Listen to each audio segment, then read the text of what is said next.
This is Mr. Jeremy Corbyn. Mr. Jeremy Corbyn is the leader of Britain's Labour Party here in the UK, and he, a few weeks ago, came out in favour of the Remain campaign. That is, those people who are campaigning to keep Britain inside the EU. He's been pretty lukewarm about it, but he has come out in favour of the Remain campaign. Now, I was on one of the political boards just a bit ago, and I put this forward to the general will of the people there. I said, look, Mr. Corbyn's come out in favour of being in Remain, and yet when we first went into what was then the EEC back in 1973, he campaigned against it. He was very fervently against it.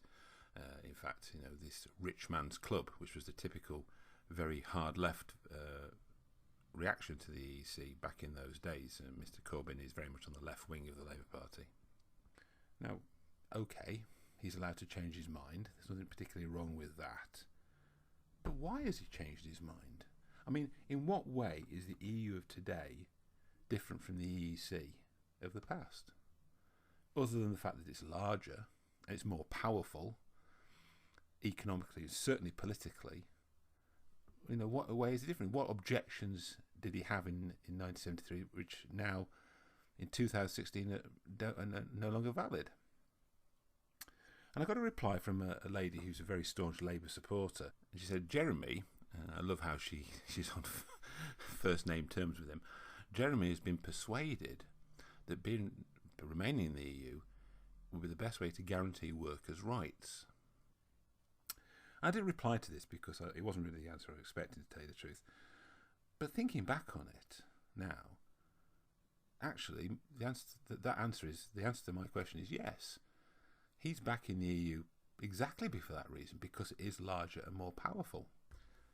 And this was confirmed by Harriet Harperson in an interview a couple of days ago on a political programme, in which she stated quite boldly that they didn't trust the current British government, or even future British governments, not to change or introduce legislation which would, as they say, affect workers' rights. And they were relying on the EU to overturn that decision. They were basically definitely admitting they were going to rely on a supranational organisation to overturn the democratic decisions of the democratically elected government of this country.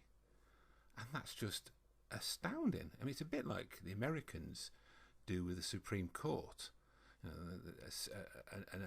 legal body in this case, which effectively overturns the will of the population, or can be used to overturn the will of the population. Both sides do it in the US, but it's basically like that.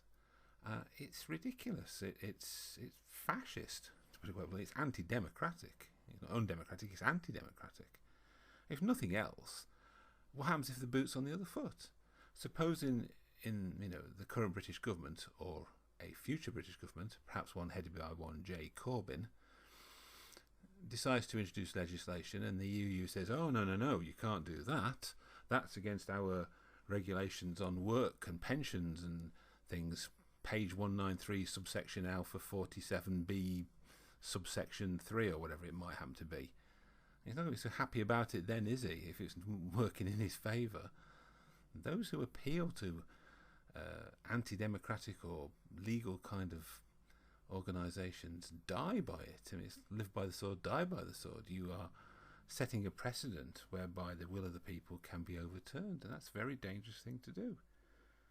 The other thing that really amazes me about this is that they're quite open about this, and I'm quite sure they think it's a very good idea, but nobody picks them up on it.